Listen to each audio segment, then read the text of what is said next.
you're increasing your cost, and I just want to make sure that that's also, the bond payment is not also going through, because we have to be prepared for that.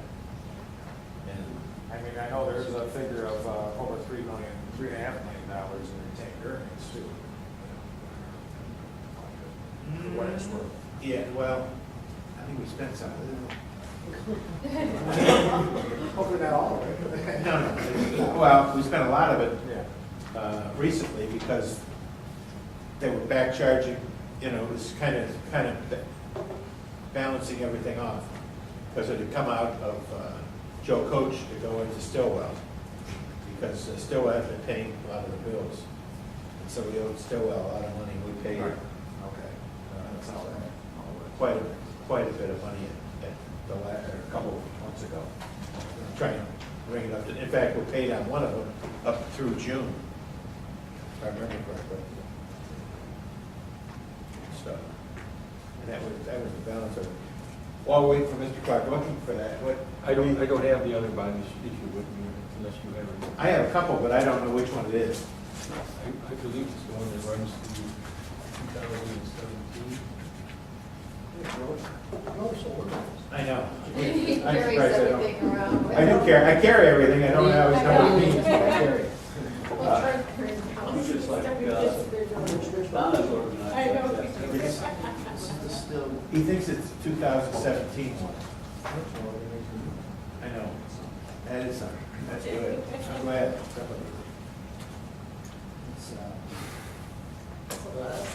Well, In a short period of yeah, time. it's paid off in 2017, and yes, the interest rate is going up. It's 3.5% this year, and in 2017 it's 5.2. Okay, what is their payment gonna be? That's, The interest in 2017 is due is $28,000. The interest due in 2011 is $246,000. So the interest is being reduced by the principal now. yeah, but is the principal, is the payment's gonna stay fairly steady?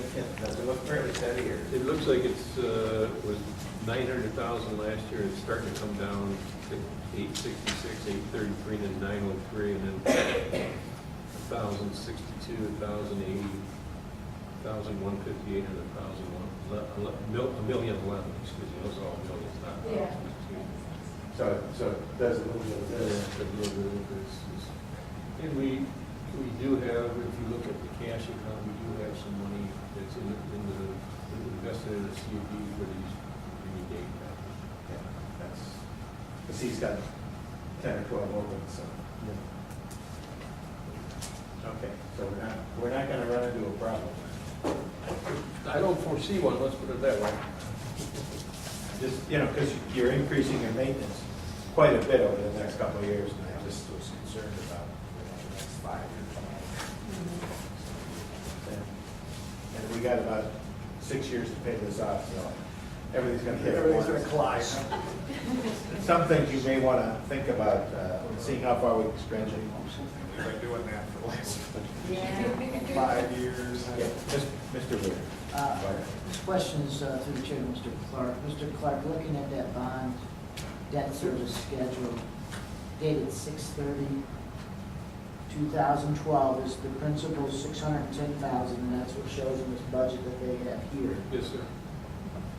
The interest is $223,931, and they have budgeted $258,780.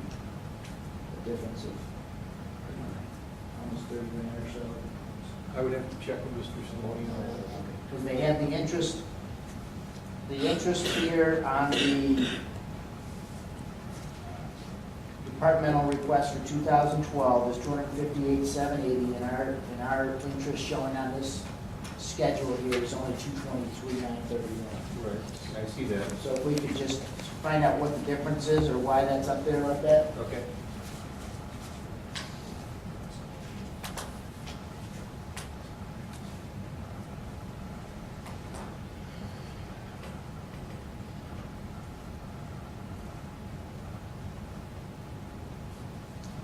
Yes, sir.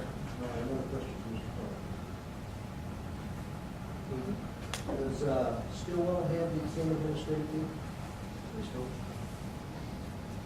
Or similar? I think without looking at the Maximus draft, because I don't deal with the Maximus allocation or the draft that much, because it's handled by Mr. Simone. When he sets up his budgets and stuff like that, I can't answer that. What I think is that, I think there's one administrative fee, and step with Mr. Fagan if you know. Yeah, And I actually, think it's split yeah, 75, 25 or something like that. well, the way it worked was, Stillwell does pay an administrator, the city. I don't have the budget in front of me, but I believe it's in the range of $110,000. If you look through the budget, there's no full-time cost in the Joseph Coach budget. And that's where the administrative fee for Joseph Coach comes in. The Joseph Coach reimburses Stillwell Manor for the overtime, or for the full-time employee expenses. And that's broken down again, that's 75-25 split, where Joseph Coach is covering approximately 75% of the full-time personnel expenses. And that's how it was worked out back in 1994, the administration at that time. They just felt there would be a simpler method, I guess, to do it that way. 90/40? Yes, that's when we took over management. That's when the Housing Commission took over the management of the facility. The first 3 years it was done private.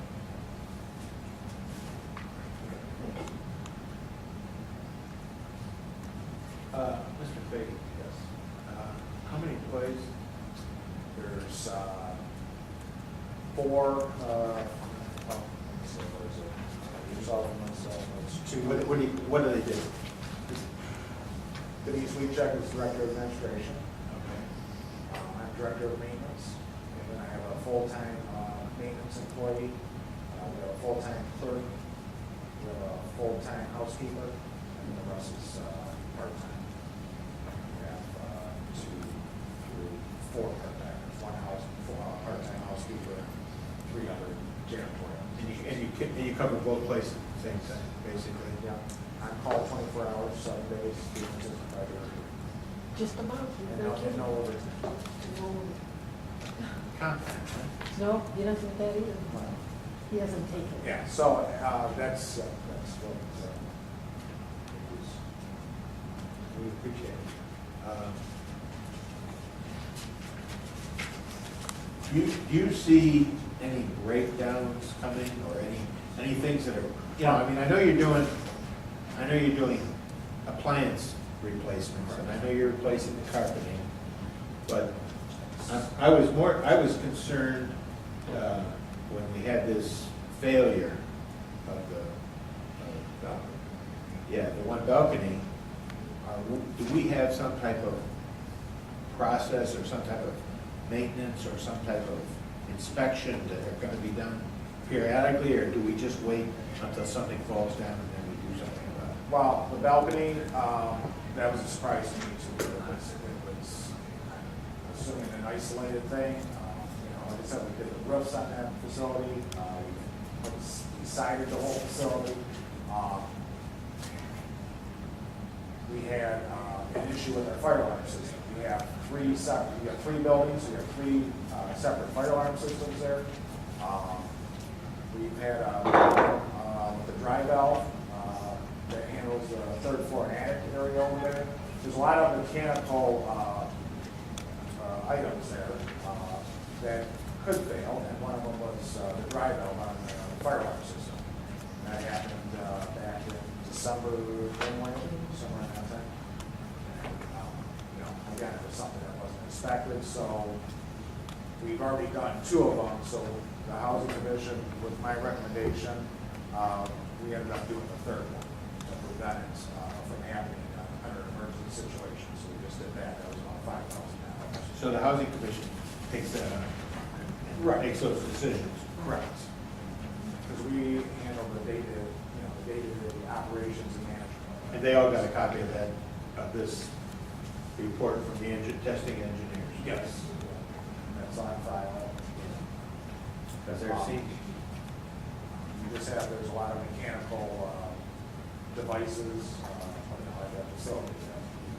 we do have inspectors, fire alarms and such are inspected annually, so, but some things you just don't know at any given time. Because I'm looking at things like occasionally isolated, softened, decayed deck, boards, stuff like that. They talk about that some of this stuff is starting to decay over a period of time, and it's more than just 4 decks.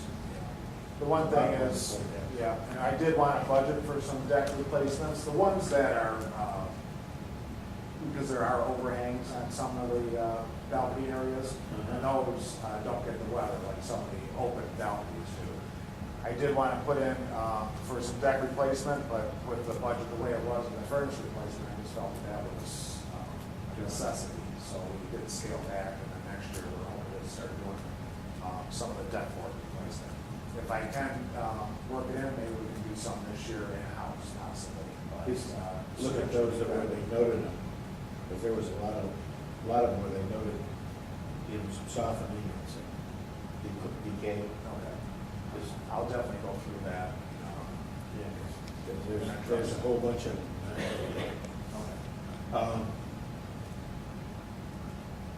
Security is a major concern with senior housing.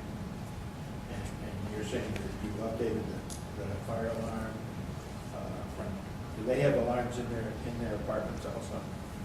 Or anything like that? Sprinkled, they're 100% sprinkled at Joseph College. So, but as far as alarm type, You know, if something happens to somebody, is there any type of alarm that they could? the whole building's alarmed. But in the individual, there's alarms in the handicap unit, otherwise the smoke detectors are just hardwired in, they do not report to the fire alarm panel.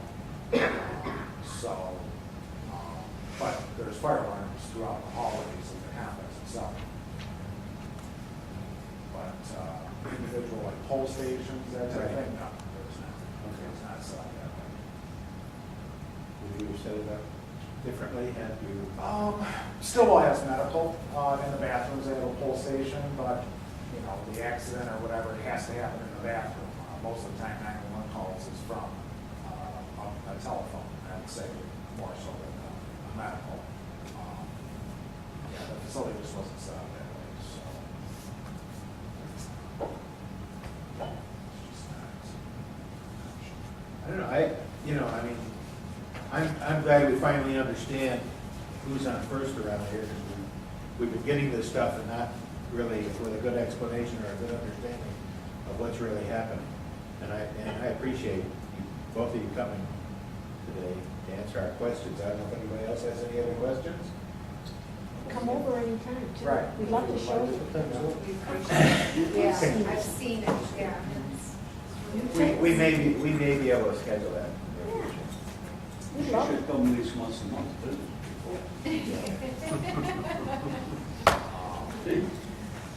But, Yeah, one thing too, and I'd like to mention is, you know, the building authority, approximately 5 years ago, I believe, it was installed backup generators in all of that whole facility. There's no backup generator, and I'll tell you, that has been, it's been a godsend, because, you know, that building, when there was no power, it was dark after 90 minutes, they had just a little emergency lighting, so we did that, controls all, you know, all of our mechanical devices, including the elevators. And I'll tell you, that was a big thing, and the building authority did that, some grant. That was through a grant. Yeah, and that was,